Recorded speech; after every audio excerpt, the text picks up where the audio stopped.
두 번째 꼭지입니다. 여러분 내용을 보게 되면 거기에 제가 타이틀을 이렇게 적어놨죠. 우리 함께 읽어봅니다. 행복의 영성이라고 하는 건데요. 감리교신학대학 여러분 가시면 종합관이라는 건물이 있어요. 캠퍼스 한 중앙에. 그 종합관 2층에 가면은 휴게실이 있습니다. 학생들 휴게실이 있는데 그 휴게실 벽에 이렇게 보게 되면 큰 글씨로 Holiness is happiness 이렇게 써 있어요. 그러니까 거룩이 행복이다. 한번 따라해 보세요. 거룩이 행복이다. 거룩이 행복이다. 이거 존 웨슬리 목사님이 하신 말씀이거든요. 우리는 누구나 다 행복한 삶을 희구하죠. 그런데 안타깝게도 우리가 행복한 삶을 살고자 갈망하는데도 불구하고 행복은 저 산 너머 무지개처럼 우리는 쫓고 있지만 잡히지 않는. 그래서 어떤 경우에는 우리가 복음의 담지자로 그리스도인으로 살면서도 정말 행복한 사람을 만나기가 어려운 이런 시대에 오늘 우리가 살아가고 있다. 이게 뭐가 문제일까라고 하는 그런 사실이에요. 웨슬리 목사님이 하나님 안에서의 행복, 이 행복이야말로 그리스도인들이 맛봐야 하고 경험해야 되고 그리고 그리스도인들이 도달해야 되는 최고의 복된 삶이라고 끊임없이 감리교 운동을 전파하면서 선포하셨어요. 그런데 우리는 이런 사실들을 가르쳐버리고 그 내용을 우리가 잊어버리고 살아가고 있는 거예요. 오늘 제가 몇 자락만 여러분에게 그대로 인용을 해드리는데요. 영적 예배라고 하는 웨슬리 목사님 설교에 보게 되면 이런 내용이 나옵니다. 우리 함께 읽어봅니다. 기독교는 행복이다. 성서적 구원은 그리스도 안에서 참되고 영원한 행복을 얻는 것이다. 모든 그리스도인은 행복해야 한다. 어느 누구든지 행복하지 않다면 그 사람은 그리스도인이 아니다. 기독교가 행복의 종교라면 모든 그리스도인은 행복해야 한다. 만일 기독교와 행복이 동일한 것이라면 어느 누구라도 둘 다 소유하든지 둘 다 소유하지 못하든지 해야만 한다. 둘 중에 하나만 소유하는 것은 불가능하기 때문이다. 행복과 기독교는 절대 불가분의 관계이기 때문에 누구든지 그리스도인이면서 행복하지 않다면 그것은 말도 안 된다. 이거 제 이야기가 아니고요. 존 웨슬리 목사님의 설교의 메시지입니다. 기독교는 행복이다. 기독교라는 종교는 행복의 종교라고 하는 거예요. 성서적 구원, 즉 기독교 경전이 말하는 구원이란 무엇이냐? 그것은 예수 그리스도 안에서 참되고 영원한 행복을 얻는 것이라는 거예요. 그렇기 때문에 모든 그리스도인은 반드시 행복해야 한다. 만약에 행복하지 않는 그리스도인이 있다고 한다면 그 사람은 그리스도인이 아니다라고 하는 그런 얘기를 한 거예요. 여러분, 우리는 흔히들 경쟁력 이런 이야기 많이 하잖아요. 그리스도인에게 있어서 가장 강력한 경쟁력은 무엇일까요? 저는 행복하게 사는 것이라고 생각합니다. 할렐루야. 여러분이 행복하게 살아야 그것이 영향력을 갖게 돼 있어요. 그리고 그 영향력이 복음의 영광을 드러내는데 대단한 능력을 발휘하게 된다는 거예요. 이미 복음의 담지자로 그리스도인으로 살면서도 불행하게 살아가면 누가 그 사람을 바라보고요? 누가 그 사람의 삶을 흠모하고 누가 그런 공동체를 흠모하고 함께 하고자 하겠는가? 라고 하는 그런 사실이에요. 감사하게도 저희 교회 사가족들이 이렇게 계속 들어오고 계신데 그분들 중에서 참 저에게 이렇게 감동이 되는 분들이 여러 분 있어요. 한 분은 불교 포교사 출신입니다. 그 포교사라 그러면은 우리 기독교에서 말하면은 전도사 역할을 했던 분이에요. 오랜 동안 불자로 사시면서 포교사로 사역을 했던 분인데 어느 날 그분이 저희 교회에 방문을 했어요. 왜 방문했지? 근데 그 다음 주에 이분이 등록을 하시겠대요. 그래서 저는 사실은 충격을 받았습니다. 아니, 등록을 하시겠다고요? 등록을 하시겠대요. 그래서 알고 싶지 않아요, 그 삶의 자리가. 모든 일에는 삶의 자리가 있거든요. 하나님의 말씀도 삶의 자리가 있죠. 그냥 허공에 선포된 말씀은 하나도 없어요. 다 구체적인 삶의 자리를 가지고 있어요. 그래서 그 삶의 자리와 관계성 속에서 말씀을 묵상할 때 말씀의 의미가 살아나는 거예요. 개인의 삶도 마찬가지죠. 저분이 왜 교회를 나오셨을까? 근데 왜 또 등록을 하신다 그럴까? 이게 기쁘면서도 한편으로는 충격이 되는 거예요.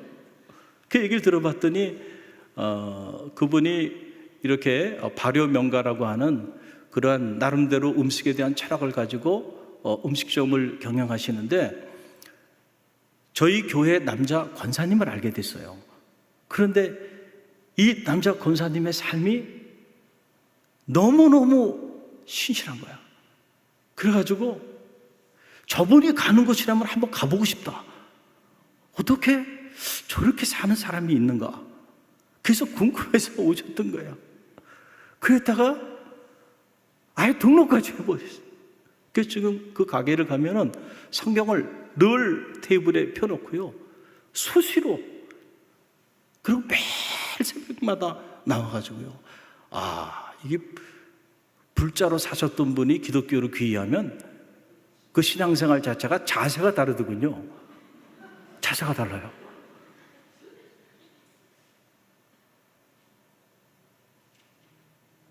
신앙생활이라고 우리 흔히들 이렇게 말하는데 사실은 생활신앙이 돼야 되지 않겠나. 저희는 오래전부터 그것을 모토로 강조를 하다 보니까 교우들 중에 그 삶으로 이렇게 드러내 보여주는 분들이 있어요. 또 최근에 한 분은 저기 강남 청담동에 사시는 분이신데 그분이 어떻게 방문을 했어요. 그러니까 어디 사시냐 그랬더니 그쪽에 산대. 근데 저희 교회는 도봉구, 그것도 쌍문동, 아주 외진 지역입니다. 근데 거기서 여기까지 어떻게 오셨을까? 그냥 어떻게 하다 보니까 오셨겠지. 근데 그 다음 주에 이분도 등록을 해버렸어요. 할렐루야. 여러분, 남이 잘 되면 좀 배가 아픕니까? 그 또 사연이 궁금하잖아요. 저 또 궁금한 거 못 참. 그 사연을 물어봤어요. 그랬더니 남편이 작년에 세상을 떠났어요. 그런데 그 남편 친구가 저희 교회 권사님이세요. 그래서 친구 부부들끼리 이렇게 모임을 이렇게 갔는데 당신도 술을 좀 좋아한대요. 그래가지고 모임을 갖고 그러면 술도 먹고 이렇게 하는데 우리 교회 권사님 그 부부는 술도 드시지 않고 그러면서도 잘 어울리고 그러면서도 자기가 가만히 보니까 자기 친구들 중에서 저희 권사님 부부가 가장 행복해 보이더래요. 그래서 우리 권사님 부부에게도 말도 하지 않고요, 그리고는 우리 권사님이 다니는 교회를 몰래 온 거예요. 일부 예배 원래 와서 보고 그냥 가려고. 그런데 그 남자 권사님이 사가족 팀장으로 있고 여자 권사님이 교구장님으로 있어요. 그 남동생이 우리 여기 또 정동교회 성도님인 걸로 제가 알고 있는데 그게 걸린 거예요. 그리고 그 다음 주에 오셔서 등록을 해서 저희 교회 주차 시설이 크지 않으니까 차 가지고 올 수가 없습니다. 그러니까 1시간 반 전철을 타고 갈아타가지고 9시 예배 계속 이렇게 예배 참석해서 신앙을 처음 가진 거예요. 원래 신앙인이 아니었습니다. 할렐루야. 이런 것들이 외치지 않아도 삶으로 행복한 삶을 살면 그 영향력이 끼쳐지게 돼요. 할렐루야. 그런데 우리 그리스도인들이 언제부터 행복한 삶을 잃어버렸다는 거예요. 그래서 그 영향력을 상실해가고 있지 않은가. 그래서 웨슬리가 계속 반복적으로 말하는 거. 그래서 이 사랑에 관하여 라고 하는 설교에서도요, 존 웨슬리가 이렇게 말을 합니다. 우리 함께 읽어봅니다. 세상에서 그리스도인이면서 불행하다는 것은 불가능하다. 왜냐하면 기독교는 행복이기 때문이다. 기독교와 행복은 어떤 경우에도 본질적으로 분리될 수 없다. 참된 행복은 하나님 안에 있다. 하나님이 모든 참되고 영원한 행복의 유일한 원천이기 때문이다. 그러므로 모든 피조물이 추구해야 할 최선의 목적은 하나님 안에서의 행복이다. 할렐루야. 하나님 그분이 모든 행복의 원천이 되십니다. 인간 하나님 안에 거하는 분은 그렇기 때문에 행복하지 않을 수가 없다는 거예요. 그래서 웨슬리가 하나님의 부르심을 받기 하루 전 The best of all is God is with us. 가장 좋은 것, 모든 것 중에서 가장 좋은 것이 무엇인가? 그것은 곧 하나님이 우리와 함께 하심입니다. 여러분도 그렇게 믿습니까? 하나님이 우리와 함께 하시는 것, 행복의 원천이 되시는 그분이 실제로 우리와 함께 하시는 것, 이것보다 더 좋은 것이 있겠는가? 어떻게 보면 이것은 감리교 운동의 모든 것을 설명해 주는 한마디라고 저는 그렇게 생각합니다. 여러분 생각해 보세요. 18세기 영국 사회 급격한 산업혁명으로 인해서 사회 전체가 무기범, 아노미, 영국 해군의 밧줄에 동인할 정도로 그렇게 교수형을 많이 치루어야 하는 그 극도의 절망과 위기의 상황 속에서 어떻게 끝까지 위대한 감리교 운동을 전개할 수 있었을까? 저는 사명감만 가지고는 불가능하다고 생각합니다. 사명감만 가지고는 불가능해요. 하나님이 주시는 기쁨과 행복이 있었기 때문에 가능했던 거예요. 할렐루야. 여러분 보세요. 사도 바울이 어떻게 로마의 감옥에 갇혀 있는데 그 감옥 속에서 빌립보서라고 하는 이 기쁨의 서신을 기록할 수 있었을까요? 그 서신을 읽어보면 기쁨이 가득 흘러 넘칩니다.